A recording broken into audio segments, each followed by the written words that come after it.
Buenas noches, mi gente de Esperanza. Por acá les saluda nuevamente su servidor Marcos Arenas. En la noche de hoy yo voy a continuar dándoles la lectura del capítulo 13 del Evangelio de Lucas, ¿ok? El pastor se encuentra ahorita haciendo unas gestiones, está de viaje y bueno, regresa pronto. Pero aquí no nos detenemos, aquí seguimos avanzando, ¿ok? En lectura. Y bueno, yo les invito a que busquen sus Biblias, ¿ok? Cualquier versión que tengan, cualquier Biblia que tengan a la mano y me acompañen en lectura, ¿ok? Vamos a profundizar en la palabra. Pero antes, yo les voy a invitar a que me acompañen también a hacer una oración para podernos sumergir en la palabra y pedirle al Espíritu Santo que nos asista, ¿ok? Bendito Padre Celestial, venimos a ti, Señor, en tu presencia. Venimos en búsqueda de ti, papá. Venimos pidiéndote, Padre, de que nos capacites a través de tu palabra, Señor, de que nos alimentes a través de tu palabra, Señor. Te pido, Señor, que te glorifiques en esta noche, Señor, a través de este conocimiento que vamos a adquirir, Señor. Que bendigas a cada una de las personas, Señor, que van a ver este video en su casa. Que sea de provechos y que sea de edificación para tu iglesia, Padre. Te lo pido en la autoridad de tu Hijo, nuestro Señor Jesús. Amén. Bueno, mi gente, sin más preámbulo, vamos a hacer la lectura en este momento. Yo voy a compartirles la palabra y vamos a ir desglosando cada pasaje, vamos a ir haciendo exégesis y voy a también a utilizar un material de apoyo, un material visual que he preparado para ustedes. Si me dan un segundito acá, estoy preparando aquí la pantalla. Ok, ya la tengo. Perfecto. Entonces, aquí estamos. Ok, les repito, estamos en el capítulo 13 del Evangelio de Lucas y titula El que no se arrepiente perecerá. Ok, el verso 1 dice, en aquella ocasión, algunos que habían llegado contaron a Jesús cómo Pilato había dado muerte a unos galileos cuando ellos ofrecían sus sacrificios. Jesús respondió, ¿piensan ustedes que esos galileos, por haber sufrido así, eran más pecadores que todos los demás galileos? Les digo que no. De la misma manera, todos ustedes perecerán a menos que se arrepientan. Voy a hacer un stop aquí en este momento, ¿ok? Para analizar un poco lo que está sucediendo acá. Estamos viendo de que hay un grupo de Galileos, ¿ok? Haciendo un sacrificio. Normalmente cuando se hacía un sacrificio era para expiar pecados, ¿ok? Eh, y Jesús les dice a ellos, ¿piensan ustedes que por estar haciendo sacrificio o estar levantando esta tradición religiosa que llevaban en el pueblo, los galileos? eh, por eso ellos ya habían ganado la entrada al reino, de alguna manera, por decirlo de alguna manera. Pues no, porque realmente el Señor aquí lo que está diciendo es que si no se arrepienten, ¿verdad? Si no se devuelven, ¿verdad? De sus pecados.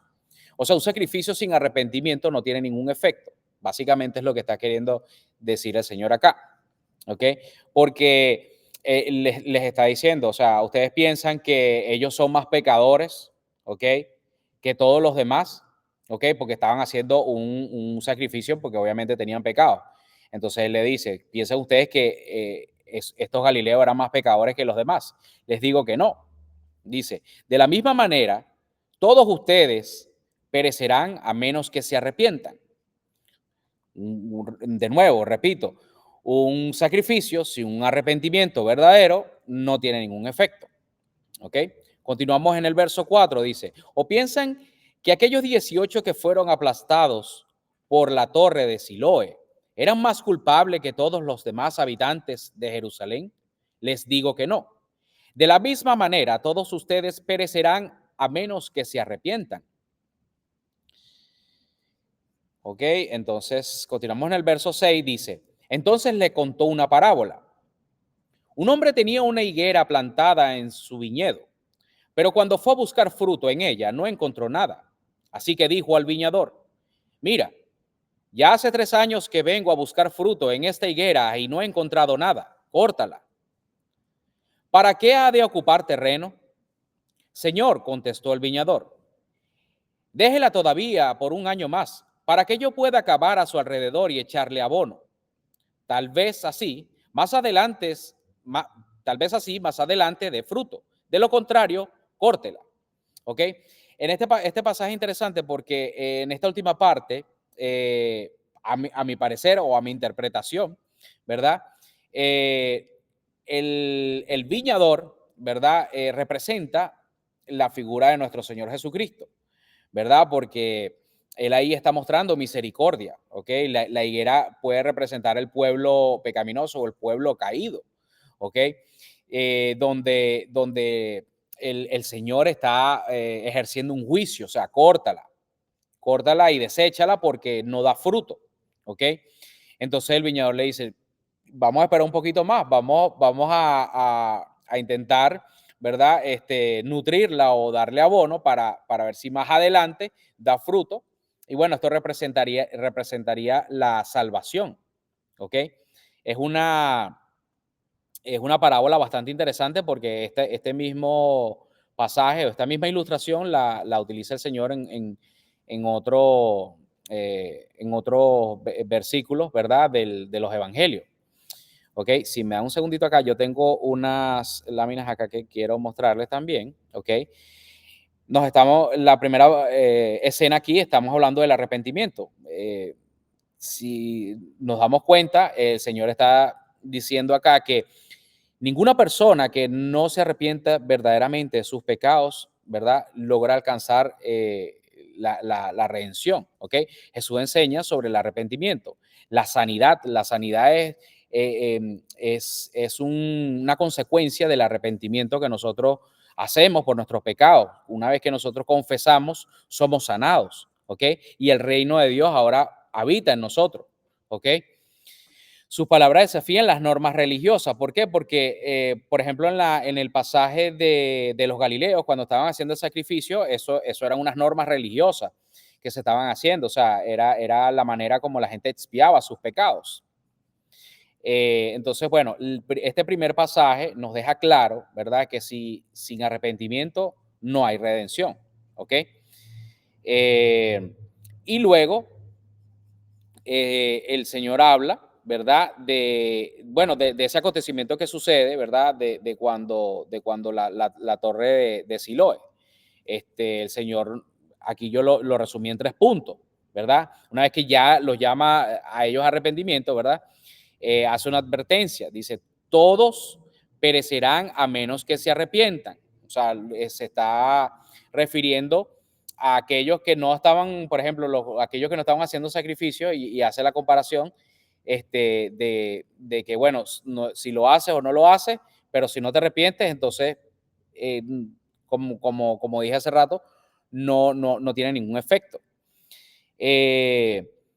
Como segundo punto, los galileos asesinados y víctimas de la torre de Siloé, ¿verdad? Bueno, fueron unas víctimas, ¿verdad? De ese acontecimiento, ¿verdad? Y ese acontecimiento sucede no porque ellos eran pecadores, ¿ok? Sino porque fue un evento trágico, pues, un evento que sucedió, ¿verdad? Y esto, como el punto 3 nos deja como un mensaje universal, ¿verdad? Que, que sin duda, ¿verdad? Que nos hace entender, ¿verdad? De que nosotros podemos hacer muchas cosas, podemos buscar con nuestras obras agradar, ¿verdad? Pero sin un arrepentimiento verdadero, esto no tiene ningún efecto. O sea, hago hincapié en esto porque de esto es lo que el Señor está hablando en este primer pasaje. ¿Ok? Luego luego hace una ilustración con la parábola de la higuera. ¿Ok? Si nos damos cuenta acá, ¿verdad? Yo lo resumí en 4 puntos, ¿verdad? Dice, el primer punto dice la plantación. ¿ok? Que es que el dueño, pues, de todo el viñedo hace o sea, planta un árbol y está esperando que ese árbol le dé fruto. Es como el Señor nos llama a nosotros como iglesia y el Señor está esperando que esta iglesia dé fruto, ¿ok? El pueblo de Dios dé fruto. Viene seguido por el punto 2, dice búsqueda del fruto. El Señor está buscando que nosotros como iglesia demos fruto. Y está la decisión, ¿verdad? Que hace el Señor, ¿verdad? En esta ilustración, como el dueño del viñedo o de la viña, ¿verdad? Donde dice que si un árbol no da fruto, córtenlo, ¿verdad? El árbol de la higuera no da fruto, es estéril, córtenlo, ¿verdad? Y está la escena del el viñador que en este caso, como le dije hace rato, yo los pongo a él, ¿verdad? Como referencia de nuestro Señor Jesucristo intercediendo por nosotros para que, para que nosotros lleguemos a ese arrepentimiento, para que nosotros podamos, ¿verdad? Alcanzar la redención, ¿verdad? Y que el reino de Dios se manifieste en nuestras vidas. ¿Ok? Entonces, bueno, vamos a continuar acá. Les vuelvo a compartir la palabra. Quedamos en el capítulo 6, ¿ok? Perdón, versículo 6.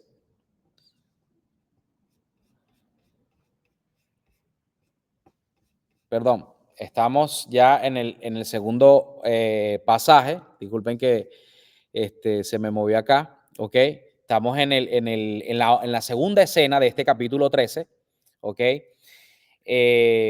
Verso 10 dice, Jesús sana en sábado a una mujer encorvada. Un sábado Jesús estaba enseñando en una de las sinagogas y estaba allí una mujer que por causa de su espíritu llevaba 18 años enferma, andaba encorvada y de ningún modo podía enderezarse. Cuando Jesús la vio, la llamó y dijo, mujer, quédase libre de tu enfermedad. Al mismo tiempo, puso las manos sobre ella. Al instante la mujer se enderezó y empezó a alabar a Dios. Indignado porque Jesús había sanado en sábado, el jefe de la sinagoga intervino, dirigiéndose a la gente. Hay 6 días en que se puede trabajar, así que vengan esos días para ser sanados y no el sábado. Hipócritas, les contestó el Señor. ¿Acaso no desata cada uno de ustedes su buey o su burro en sábado y lo saca del establo para llevarlo a tomar agua? Sin embargo, a esta mujer, que es hija de Abraham y a quien Satanás tenía atada durante 18 largos años, ¿no se le debía quitar esta cadena en sábado? Cuando razonó así, quedaron humillados todos sus adversarios. Pero la gente estaba encantada de tantas maravillas que él hacía. ¿Ok? De nuevo, aquí nos podemos dar cuenta cómo el Señor rompe con el tema de la religión, ¿verdad? El tema de la religión es algo que se ha venido formando, ¿verdad? Durante, durante el desarrollo, ¿verdad? Del pueblo de Dios, ¿verdad? Es una manera como el ser humano ha buscado, ¿verdad? O ha intentado de poder cumplir la palabra, ¿ok? Y entonces ha agregado cosas que verdaderamente no es lo que realmente el Señor a través de su palabra quiere para nosotros, ¿ok? Por ejemplo, el sanar a una persona que ¿me entiendes? Que estaba cautiva por un espíritu maligno que habitaba en esa persona y el Señor estando allí, que la presencia del Señor es liberta, ¿me entiendes? Y él les da ese ejemplo, o sea, cómo ustedes pueden pensar de que no se puede restaurar a una persona, no se puede sanar a una persona por motivos a que hay que guardar, o sea, o no hay que hacer nada el sábado porque esa era la interpretación que ellos tenían, ¿ok? Eh, Más allá de eso, o sea, la impotencia también que tienen los líderes, ¿verdad? Cuando el Señor rompe la religión, empieza a formar ese recelo, ¿verdad? De que, bueno, el Señor vino a romper todos los paradigmas, ¿verdad? Y la respuesta de nuestro Señor dice, compara la sanación con desatar animales para beber, para llevarlos, o sea, para llevarlos a comer, para alimentarlos el día sábado. Dame un segundito acá se me fue la palabra. Ok, aquí la tengo otra vez. Ok, aquí está. Y bueno, como podemos ver en la última parte, ¿verdad? Dice, cuando razonó así, quedaron humillados todos sus adversarios, pero la gente estaba encantada de tantas maravillas que él hacía. ¿Ok? Ahí termina ese pasaje, ¿verdad? Em, del Señor sanando el día sábado. ¿Ok? El día sábado, como tal, para darle un poquito de contexto aquí de qué se trata, realmente el día sábado, como acá está traducido, realmente no simboliza eh, el día de reposo como tal, porque el día sábado que nosotros vemos hoy en día no es el mismo séptimo día, ¿verdad? Que se hacía en la antigüedad. El día sábado viene siendo el Shabbat, viene siendo el día de reposo, es el cuarto mandamiento de los 10 mandamientos, del decálogo de los 10 mandamientos que le dio el Señor a Moisés, ¿ok? Que dice que nosotros debemos de guardar ese día, ¿verdad? Para el Señor, porque el Señor el séptimo día reposó o descansó. Entonces ese es un día donde verdaderamente nosotros tenemos es un día que nosotros tenemos que dedicárselo al Señor, es un día que nosotros descansamos en el Señor, buscamos de Él, profundizamos en Él. De hecho, esto sucedió en una sinagoga. Este pasaje aquí está sucediendo en una sinagoga donde el Señor estaba enseñando y donde más allá de allí habían otros maestros, ¿verdad? Que también enseñaban y habían debates entre ellos de qué se debía hacer y qué no se debía hacer ese día sábado. Pero habían impuesto muchas... muchos conceptos humanos o criterios humanos bueno, para que las personas básicamente ese día no tomaran ninguna acción, no hicieran nada, así se estuviera cayendo su casa, ellos no hicieran nada. Entonces, bueno, el Señor viene a romper con esto y les dice, en resumidas cuentas, y les dice a ellos, mire, las cosas importantes acá, ¿verdad? Como una vida, o como alimentarse, ¿verdad? No deja, no rompe con el descanso en el Señor, pues son necesidades. Y hoy en día se cumple, porque hoy en día, por ejemplo, en Israel, los judíos, hoy en día, si una persona se enferma el día sábado, no la van a dejar morir, igual la llevan al hospital y esa persona igual es atendida y todo, ¿me entiendes? Entonces, hoy en día aquellos que, que niegan a Jesús cumplen su palabra, así negándolo la están cumpliendo. Entonces eso es algo que hay que tomar en cuenta. Ok, bueno, vamos a continuar acá, ok, en el tercer pasaje, la tercera escena de este capítulo 13, ¿verdad? Titula Parábolas del grano de mostaza y de la levadura. Verso 18 dice, ¿a qué se parece el reino de Dios? Continuó Jesús. ¿Con qué voy a compararlo? Se parece a una semilla de mostaza que un hombre sembró en su huerto. Creció hasta convertirse en un árbol y las aves anidaron en sus ramas. Volvió a decir, ¿con qué voy a comparar el reino de Dios? Es como la levadura que una mujer tomó y mezcló con 3 medidas de harina hasta que hizo crecer toda la masa. ¿Ok? Vamos a profundizar un poquito aquí en el verso 18, cuando el Señor compara, quiere ilustrarles a ellos para darle a entender qué significa el reino de Dios o con qué lo compara. Entonces, lo compara con esta ilustración de la semilla de mostaza. Incluso esta ilustración o esta comparación él lo utiliza también en otros pasajes. Sabemos que lo compara con la fe, ¿ok? Donde dice que si tuviesen fe como un grano de mostaza, ¿verdad? Le dijeran a esta montaña, muévete de aquí y se movería. Entonces, lo que está queriendo decir, ¿verdad?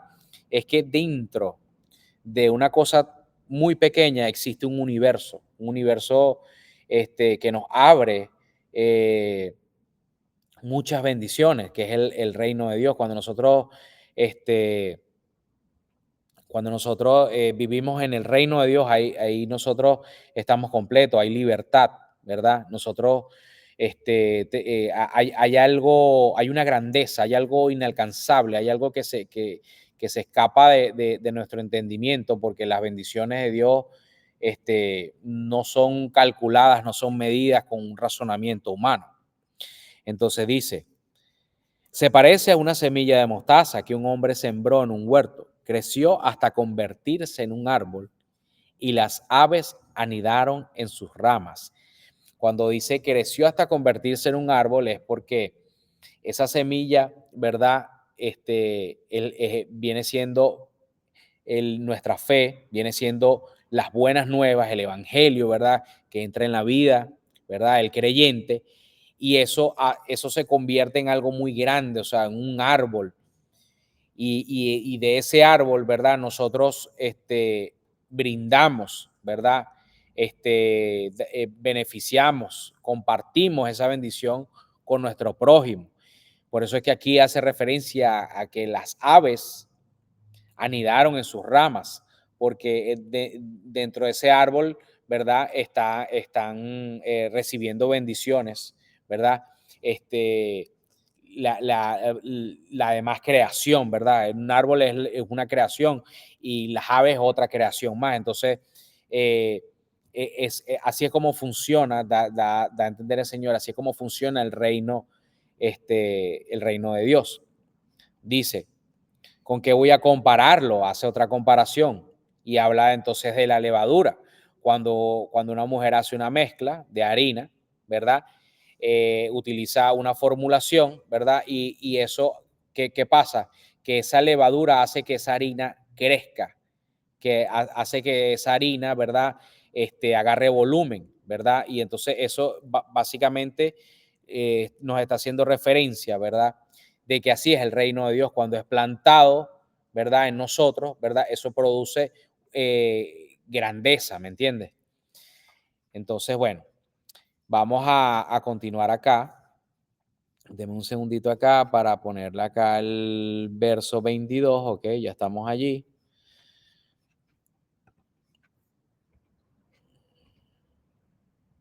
Ok, vamos entonces, ok, ok.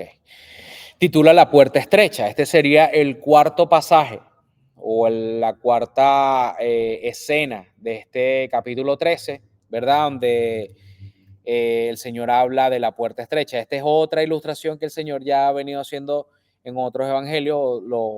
Otros evangelistas han hablado de esto, de la puerta estrecha. ¿Ok? Verso 22 dice, continuando su viaje a Jerusalén, Jesús enseñaba en los pueblos y aldeas por donde pasaba. Señor, ¿son pocos los que van a salvarse? Le preguntó uno. Esfuércense por entrar por la puerta estrecha, contestó, porque les digo que muchos tratarán de entrar y no podrán. Tan pronto como el dueño de la casa se haya levantado a cerrar la puerta, ustedes desde afuera no se pondrán a golpear la puerta diciendo, Señor, ábrenos. Pero él le contestará, no sé de dónde son ustedes. Entonces dirán, comimos y bebimos contigo, y tú enseñaste en nuestras plazas. Pero él les contestará, les repito, que no sé de dónde son ustedes. Apártense de mí, todos ustedes hacedores de injusticia. Allí habrá llanto y crujir de dientes. Cuando vean el reino de Dios, cuando vean en el reino de Dios a Abraham, a Isaac, a Jacob y a todos los profetas, mientras ustedes los echan fuera. Habrá quienes lleguen del oriente y del occidente, del norte y del sur, y participarán en el banquete del reino de Dios. En efecto, hay últimos que serán primeros y primeros que serán últimos. ¿Ok? Este pasaje está bastante claro, ¿verdad? De verdad que viene el Señor hablando, o sea, empezamos por el arrepentimiento, luego vamos con la sanación del día sábado, venimos con las comparaciones, ¿verdad? Y viene el Señor sacando la religión de las personas, ¿verdad? Quitando la religión, rompiendo los paradigmas, ¿verdad? Y ahora nos habla de esta, nos hace esta ilustración de la puerta estrecha, ¿ok? Que básicamente lo que nos está queriendo decir acá, ¿verdad? Es que fácil, ¿verdad? Es perderse, ¿verdad? Y pocos son los que van a poder encontrar esta entrada, ¿ok? ¿Por qué? Porque la puerta estrecha demanda, ¿verdad? A que nosotros nos despojemos de todas las cosas que no agradan al Señor, ¿ok? De que nos despojemos de nuestra humanidad, de nuestros deseos, ¿verdad? De que nosotros vivamos una vida recta y en justicia, ¿verdad? Esto es lo único que nos da entrada a la puerta. Esto es lo único que, que nos da ante el Señor, ¿verdad? Nos capacita pues para poder estar en su presencia, porque esa puerta estrecha es para entrar a la presencia de Dios. Es como, yo he puesto mucho este ejemplo. Normalmente una persona que no es creyente o una persona que dice creer en Dios, ¿verdad? Tú le preguntas, oye, si tú te mueres, ¿qué te gustaría? ¿Ir para el cielo o ir para el infierno? La persona te va a decir, bueno, yo quiero ir al cielo.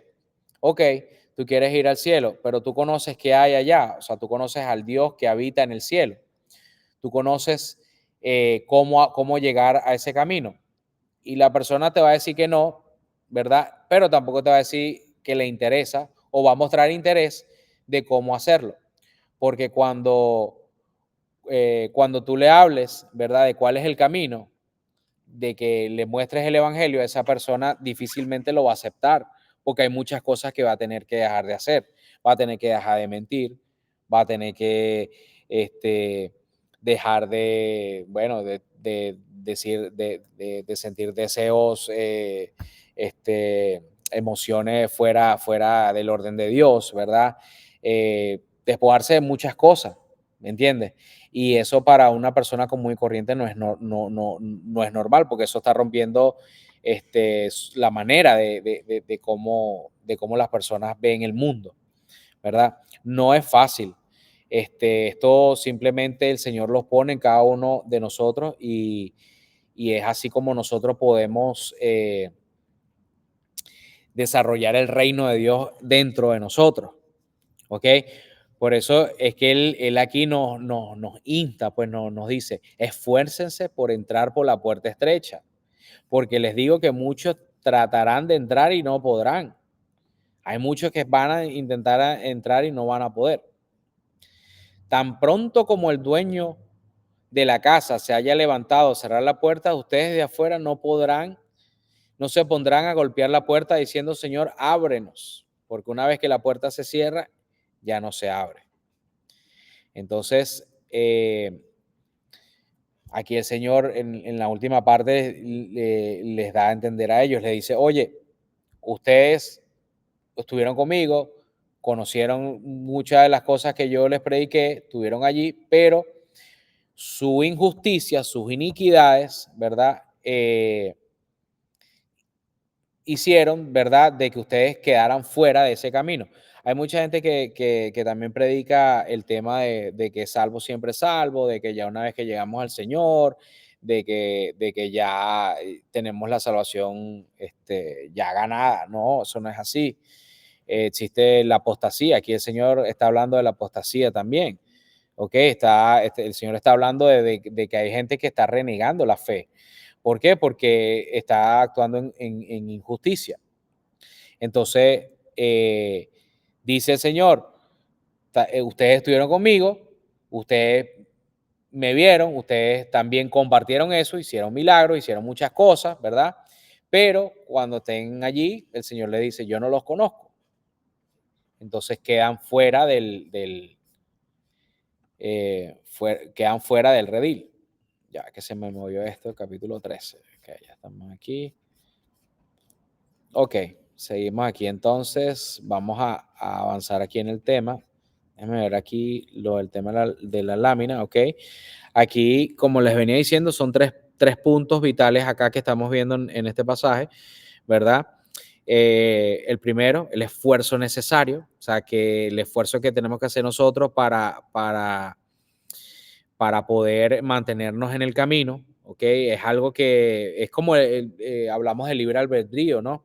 Hablamos de que el Señor no nos está controlando, el Señor no nos tiene como unas marionetas, pues, ¿me entiendes? Como un robot a control remoto de que el Señor no nos manipula, ¿no? El Señor deja que nosotros también pongamos una parte, un esfuerzo y nosotros lo busquemos a Él en arrepentimiento. El mayor esfuerzo que puede hacer alguien es el arrepentimiento, porque verdaderamente si tú pecas, tú tienes la opción de arrepentirte y eso ya automáticamente te da acceso a estar con Dios.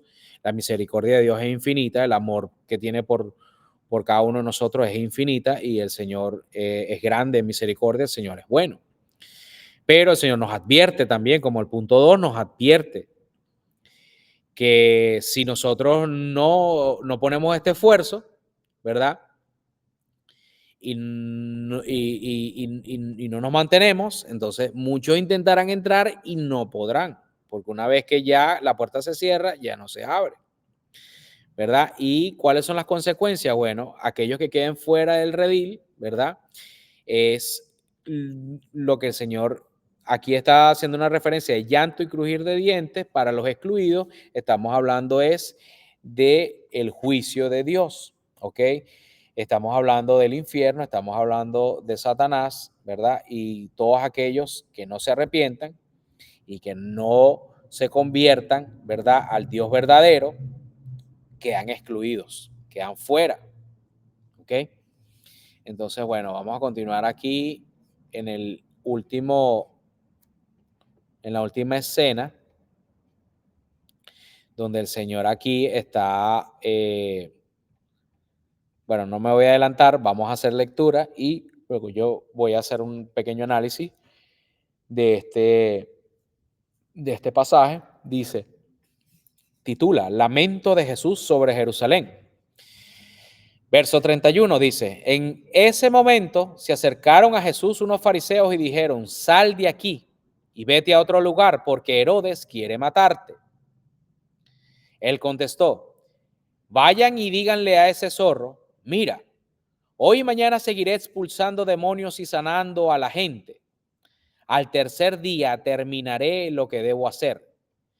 Pero que tengo que seguir adelante hoy, mañana y pasado mañana, porque no puede ser que muera un profeta fuera de Jerusalén. Jerusalén, Jerusalén, que matas a los profetas y apedreas a los que se te envían. ¿Cuántas veces quise reunir a tus hijos como reúne la gallina a sus pollitos debajo de sus alas, pero no quisiste? Pues bien, la casa de ustedes va a quedar abandonada y les advierto que ya no volverán a verme hasta que digan, bendito el que viene en el nombre del Señor. Y aquí culmina el capítulo 13. ¿Ok? Este es un pasaje ya donde el Señor, bueno, como lo titula, el Señor muestra un lamento, ¿verdad? Ya que, bueno, él estuvo haciendo todos estos milagros, él estuvo obrando, él estuvo entre ellos enseñando, muchos de ellos que estuvieron allí eh, simplemente no quisieron, o simplemente su corazón estaba duro, no quisieron aceptar la palabra de Dios, ¿verdad?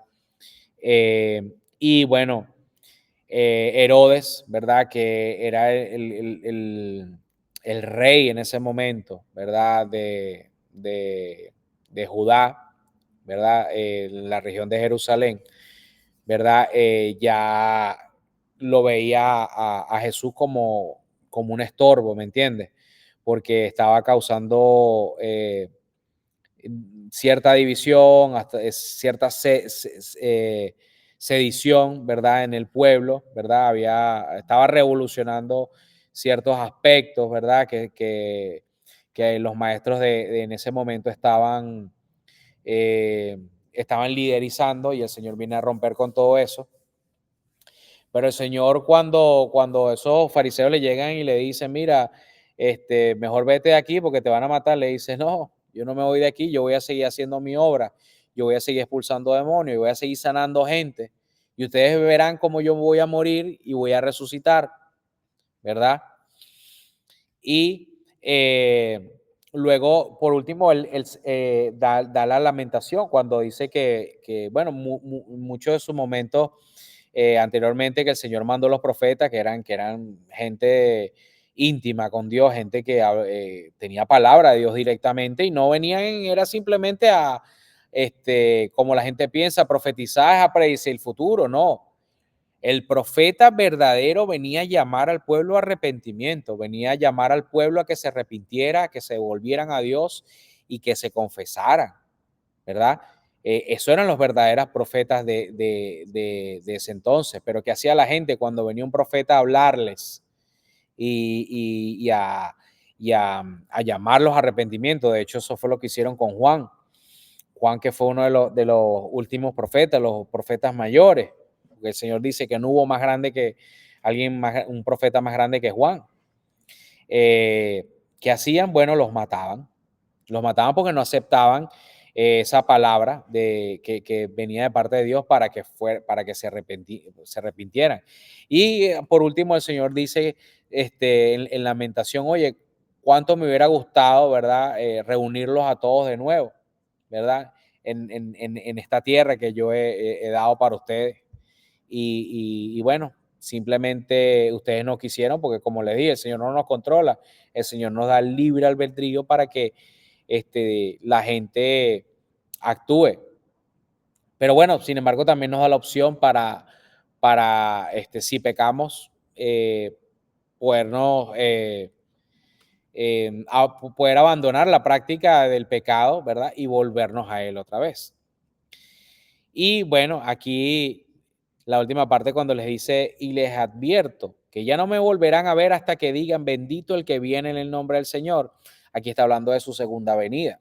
Para los que muchos no saben, el Señor regresa. El Señor viene por su iglesia. Viene por su iglesia y viene a hacer juicio. Viene a hacer juicio tanto por su pueblo y por el que no es su pueblo. Acorde a sus obras que mantuvieron, ¿verdad?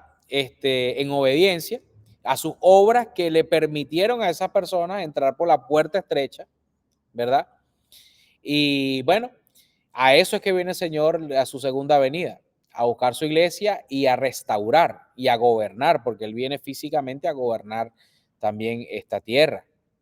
Lo que habla Apocalipsis del milenio. Entonces, bueno, esto básicamente vendría siendo el capítulo 13, ¿verdad? Del Evangelio de Lucas. Y aquí, como ustedes podrán ver,